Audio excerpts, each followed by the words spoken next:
Hello, friends. Pastor Amy here again from my office at Southgate United Methodist Church here in beautiful Lincoln, Nebraska. It's kind of an clouded over kind of morning here on this Wednesday morning. But here I am again with a Wednesday midweek check-in.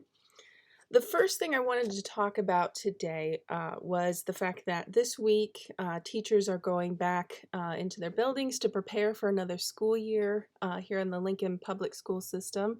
And next week, the kids will be going back to school. And this is a very uncertain time, and there's a lot of unknowns.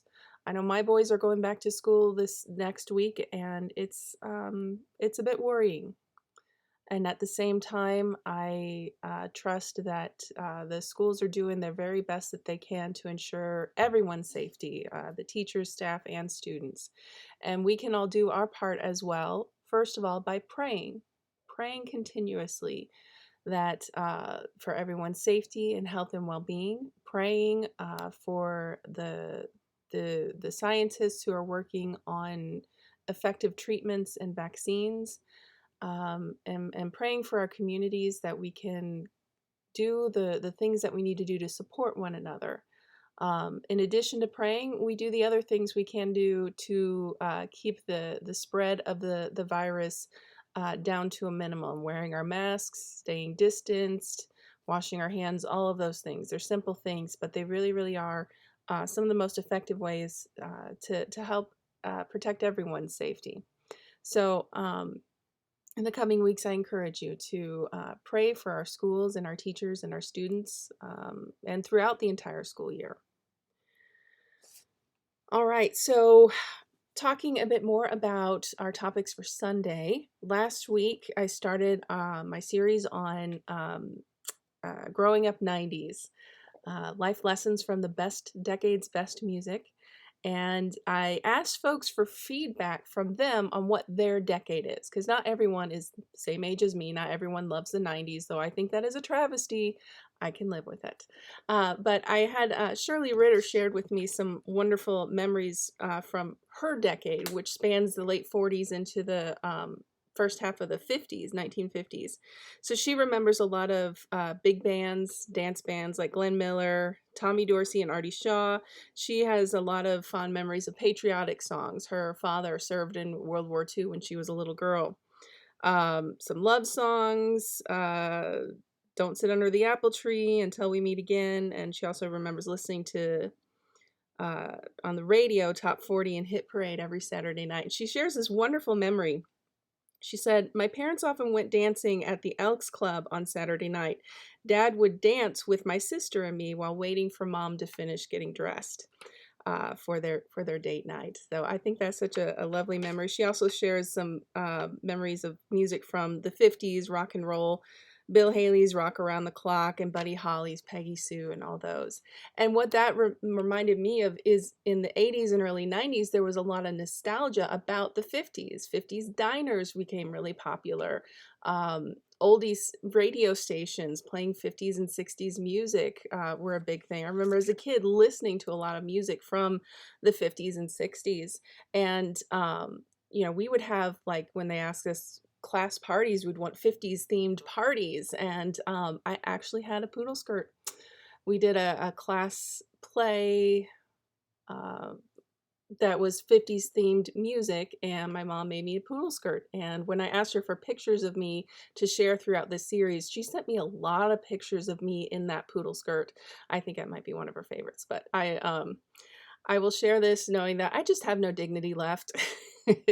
But to share with you, because these are fond memories. And in a time of uncertainty, sometimes it helps to look back on familiar times just as a way to help manage anxiety or to, seek some comfort. And also it helps to look back on times when uh, they may not have been easy, and to remember how we got through those times, and we can still get through those times now. So I want to hear from more of you. What were some of your favorite memories from your favorite decade? Music and activities and trends and things. I'd love to hear more about music that has inspired and influenced you. Coming up this week, we are going to be talking about a song by Alanis Morissette. She came out in 1995 with an album called Jagged Little Pill. It was major. It's like one of the biggest albums of that decade, and I had it too. I don't have it with me, but I'll have it Sunday. One of on CD, yes. And so the song "You Ought to Know" was the first single off of that album, and I remember hearing it and just being so struck by how much anger was poured into the lyrics and how much raw emotion. And at that time, it's for some reason I had in my head, and maybe I don't know where it came from, this idea that being angry and expressing that was undignified, unladylike. And here she was just pouring it all out. Somebody had hurt her and she wanted to get back at them. And it makes me think nowadays about many places in the Bible where people poured out their anger with God, and how having anger and expressing anger in and of itself isn't necessarily a bad thing.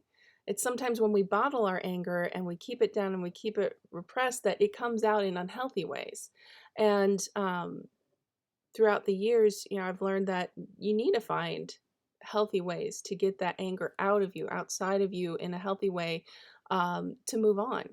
And so we're going to be talking a lot about that on this coming Sunday. We'll be talking about anger in music, anger in the Bible, anger in our own selves.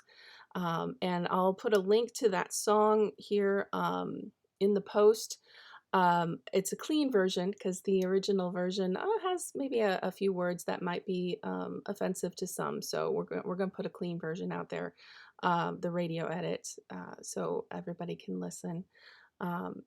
But anyway, I look forward to our continued interactions and discussions about things that we are that inspired us in our growing up years and continue to guide us into today. So I hope you all are staying safe and healthy. Remember that God loves you, so do I, and I'll see you Sunday.